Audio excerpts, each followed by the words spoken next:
Pues otro día más. Hoy este vídeo pues, va a ser continuación del anterior.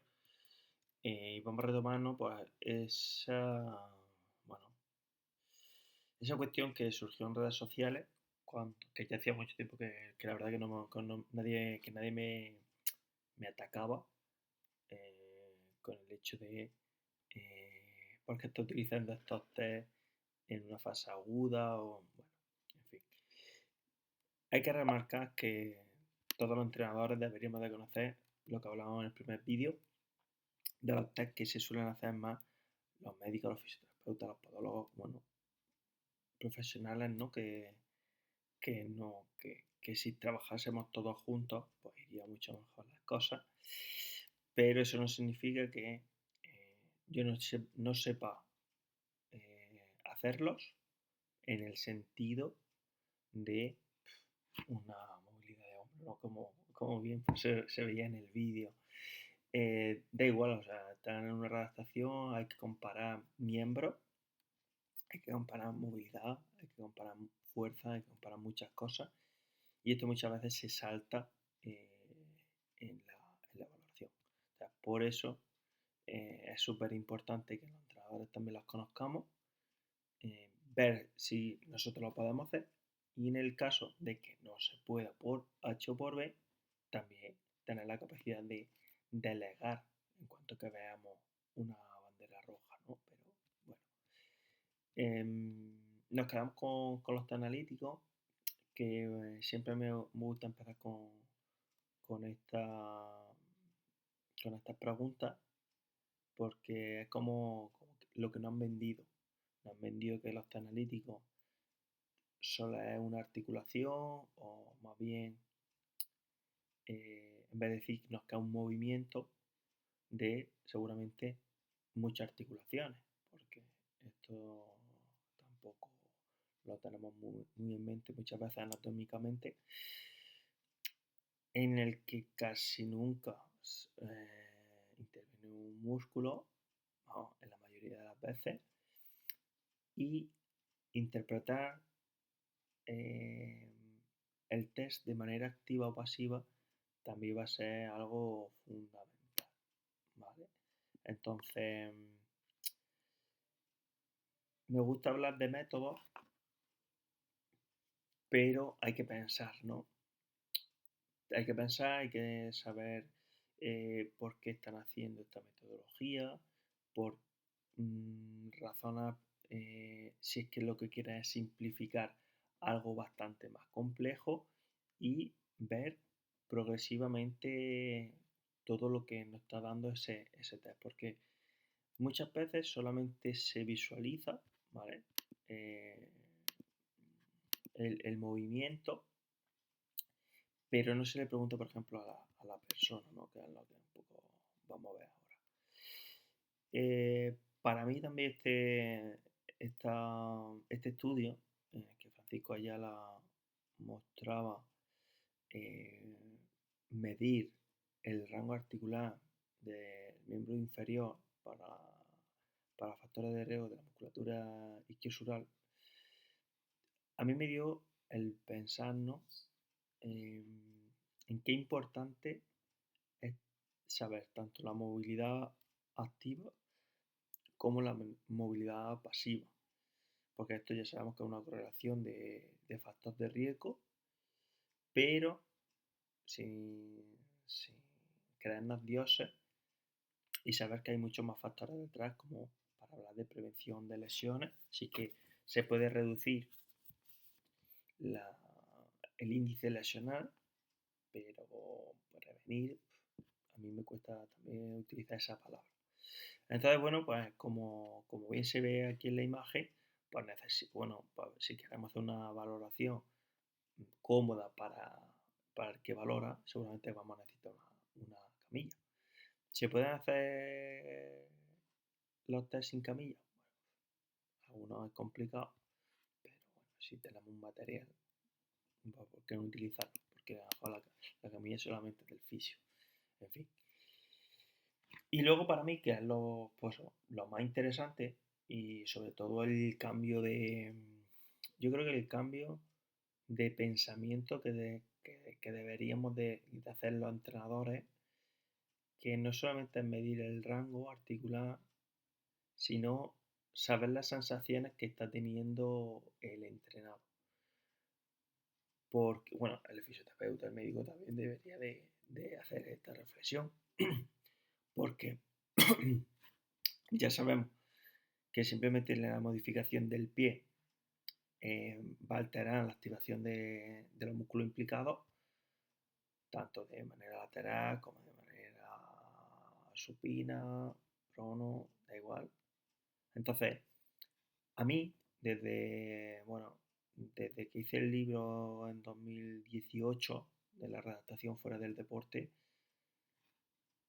esos test que hago más analíticos, como los que hemos ido viendo, si son pasivos, ¿vale? Como la anterior diapositiva, le pregunto a la persona, ¿vale? ¿Dónde están notando el límite?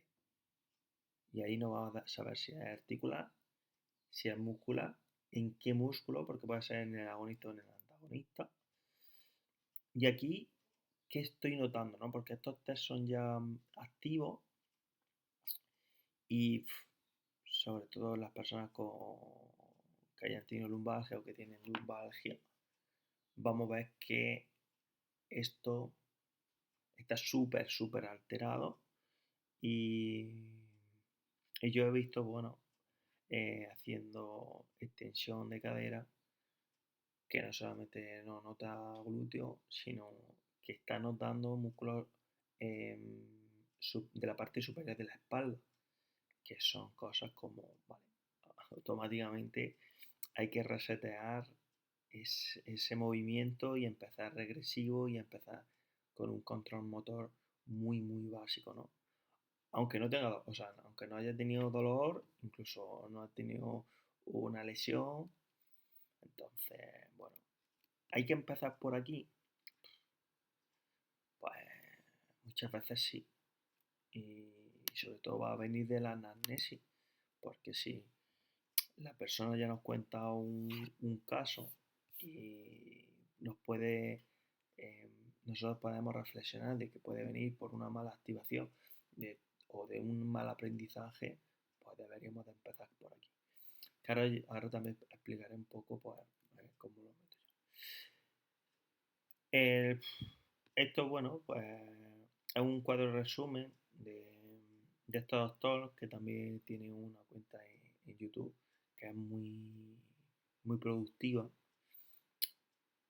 y nos hace un resumen de, eh, de los test de valoración de hombro, porque la cuestión era que yo salí aquí haciendo vídeos de movilidad, etcétera, sino un poco resumen de todos los test que podemos encontrar. Y esta imagen pues resume un poco también como la musculatura que se implica y que estás testeando en cada test de hombro. Porque para mí el hombro sigue una articulación bastante compleja en la que la recuperación, si no está súper bien pautada, pues seguramente no se recupera al 100%. Y para esto es fundamental saber la musculatura que se implica en cada movimiento. Aquí, bueno, pues también ¿no? Hago siempre la misma reflexión cuando estoy en el máster o estoy en alguna clase sobre valoración, que es que eh, debemos de saber la musculatura que implica. Está claro que hay cosas que se nos pueden quedar ahí en el aire, pero cuando estamos valorando y sobre todo los test que impliquemos en nuestra metodología, debemos de ser claros, concisos y sobre todo con aquellas dolencias o casos más comunes en nuestro centro y saber si le podemos dar solución y cómo dársela. Entonces, al igual que detectar cualquier bandera roja, que para mí, una de las preguntas clave, ¿no? Del 1 al 10, si notas cualquier molestia, aunque sea un 1 en un ejercicio, me lo dices y ya nosotros debemos valorar si derivamos al fisio o incluso en algunos casos hemos tenido que derivar a urgencias, en vez de urgencias ya directamente. Y, y para eso es importante que el entrenador sepa los test, ¿vale? Para detectar, saber qué es lo que no cuadra y derivarlo al profesional que corresponda. Bueno, había puesto un vídeo de rotación de hombro, bueno, que también es de un canal de YouTube que, que para mí también da En este video una vamos a ver la información prueba de brutal. reubicación del hombro para la inestabilidad del hombro. Tenemos que recordar, que no lo he recordado antes, la importancia de protocolarizar todos los de protocolarizar todos los test que hagamos. Y me paro aquí porque, bueno, este canal nos informa de una app de redactación que cada vez son más, ¿vale? De fisios, de entrenadores, que nos pueden ayudar a regresión y progresión, como también veremos a lo largo del vídeo. Bueno, vamos a pasarlo un poco.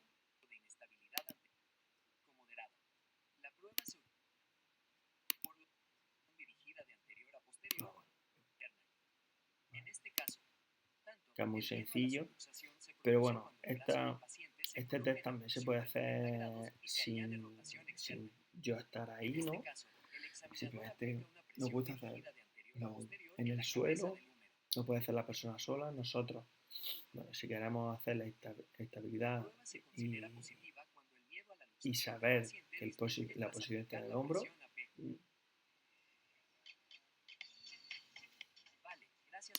Pero bueno, no lo voy a añadir porque en el anterior cuadro no está, ¿vale? Pero hay muchos.